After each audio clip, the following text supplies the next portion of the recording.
Hello friends, welcome to my channel. My name is Jay Johnson C.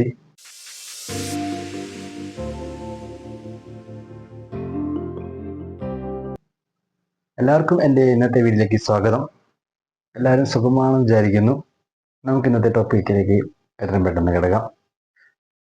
ഇന്നത്തെ എൻ്റെ topic എന്ന് പറഞ്ഞാൽ ആരാണ് ഭാഗ്യവാൻ? ആരെയാണ് നമ്മൾ ഭാഗ്യവാൻ എന്ന് വിശേഷിപ്പിക്കുന്നത്? ആർക്കാണ് ഈ ഭാഗ്യം എന്നതുകൊണ്ട് ഉദ്ദേശിക്കുന്നത്? നമ്മളധികം ഈ വീഡിയോ കാണുന്ന എൻ്റെ സുഹൃത്തുക്കൾ പലരും ഇത് മുൻപും ചിലപ്പോൾ വളരെ യാദൃശ്ചികമായി അല്ലെങ്കിൽ മറ്റുള്ള ഡിസ്കഷനിൽ കൂടെ കേട്ടിട്ടുള്ളതും കണ്ടിട്ടുള്ളതുമായ ഒരു ടോപ്പിക്കാണ്.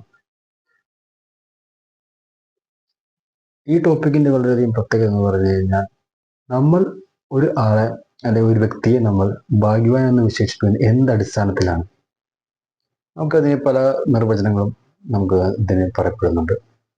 അതായത് ഒരാൾക്ക് നല്ലൊരു ജോലി ലഭിച്ചു, അല്ലെങ്കിൽ നല്ല സാമ്പത്തികമായ ശേഷിയുണ്ട്, അല്ലെങ്കിൽ നല്ലൊരു ഭവനമുണ്ട്.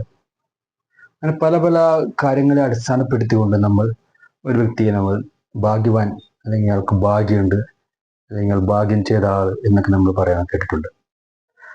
യഥാർത്ഥത്തിൽ എന്താണ് ഈ ഭാഗ്യം എന്നതുകൊണ്ട് നമ്മൾ ഉദ്ദേശിക്കുന്നത്?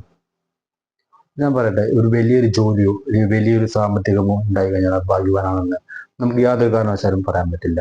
നമ്മുടെ സമൂഹത്തിൽ നമ്മൾ പലരെയും കണ്ടിട്ടുണ്ടാകും. എത്രയോ പണമുള്ള ആൾക്കാർ അതിപ്പോൾ ഒരു മനസമാധാനം ഇല്ലാതെ മറ്റുള്ള മുന്നിൽ കാണിക്കുന്നുണ്ടാവില്ല. പക്ഷേ ഒരു രാത്രി ഒന്ന് ഉറങ്ങുവാൻ വേണ്ടിയിട്ട് എന്തെങ്കിലും മരുന്നെടുത്തിട്ട് അല്ലെങ്കിൽ മരുന്ന് കഴിച്ചിട്ട്, മരുന്ന് കഴിയുമ്പോൾ ഉറക്കത്തിന് വിടുക, അങ്ങനെ തെറ്റിദ്ധരിക്കരുത്, അത് കഴിച്ചിട്ട് കിടക്കുന്ന പല വ്യക്തികളെയും നമ്മൾ കണ്ടിട്ടുണ്ടായിരിക്കും. നമ്മൾ കണ്ടിട്ടില്ലെങ്കിൽ പോലും കേട്ടിട്ടുണ്ടായിരിക്കും. അപ്പോൾ നമ്മൾ എന്താണ് നമ്മൾ ഈ ഭാഗ്യം അല്ലെങ്കിൽ ഭാഗ്യവാൻ ആകാനായിട്ട്, അല്ലെങ്കിൽ ഭാഗ്യം എന്നതുകൊണ്ട് ഉദ്ദേശിക്കുന്നത് വെച്ച് കഴിഞ്ഞാൽ നമ്മൾ ഉള്ളത് കൊണ്ട് സംതൃപ്തിപ്പെട്ട് നല്ല രീതിയിൽ നന്മകൾ ചെയ്ത് അല്ലെങ്കിൽ മറ്റുള്ളവർക്ക് ഉപദ്രവം ചെയ്യാതെ മുന്നോട്ട് പോകാൻ സാധിക്കുന്നുണ്ടെങ്കിൽ ആ ഒരു വ്യക്തി അല്ലെങ്കിൽ ആ ഒരു വ്യക്തിത്വം ഭാഗ്യവാൻ എന്നതിനകത്തിപ്പെടുന്നതാണ്. വളരെയധികം സിമ്പിളാണ് കാര്യങ്ങൾ.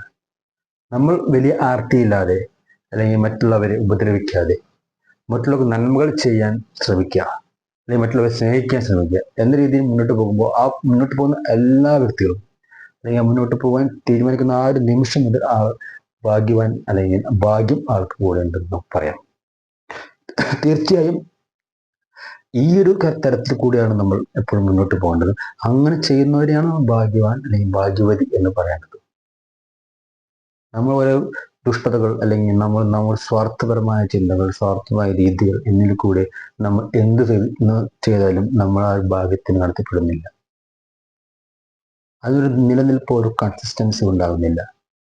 അപ്പോൾ നമ്മൾ അതുകൊണ്ട് നമ്മൾ ഭാഗ്യവാൻ അല്ലെങ്കിൽ ഒരു ഭാഗ്യവതി എന്നൊരു ഗണത്തിൽ നമ്മൾ പെടണമെങ്കിൽ നമ്മൾ സത്യസന്ധമായ രീതിയിൽ നല്ല കാര്യങ്ങൾ ചെയ്യുന്ന ഒരു നല്ല വലിയ വലിയ കാര്യങ്ങൾ ചെയ്യാൻ പോയില്ലെങ്കിൽ പോലും നമ്മളെ കൊണ്ട് ചെയ്യാൻ പറ്റുന്ന കൊച്ചു കൊച്ചു കാര്യങ്ങൾ ചെയ്ത് മറ്റുള്ളവരെ സ്നേഹിക്കാനും മറ്റുള്ളവർക്ക് ഒരു നല്ല ഒരു മാർഗരേഖ കാണിക്കാനും, അല്ലെങ്കിൽ എല്ലാവരും ഒരു ഹെൽപ്പിംഗ് മെൻറ്റാലിറ്റി കൂടി പോകുന്ന ഏത് വ്യക്തിയെയും നമുക്ക് ഭാഗ്യവാൻ ഭാഗ്യവതി എന്ന് വിശേഷിപ്പിക്കാം. ഇതിന് ഈ വീഡിയോ കാണുന്ന എല്ലാവർക്കും സാധിക്കട്ടെ എന്ന് ആത്മാർത്ഥമായി ആശംസിക്കുന്നു. It's C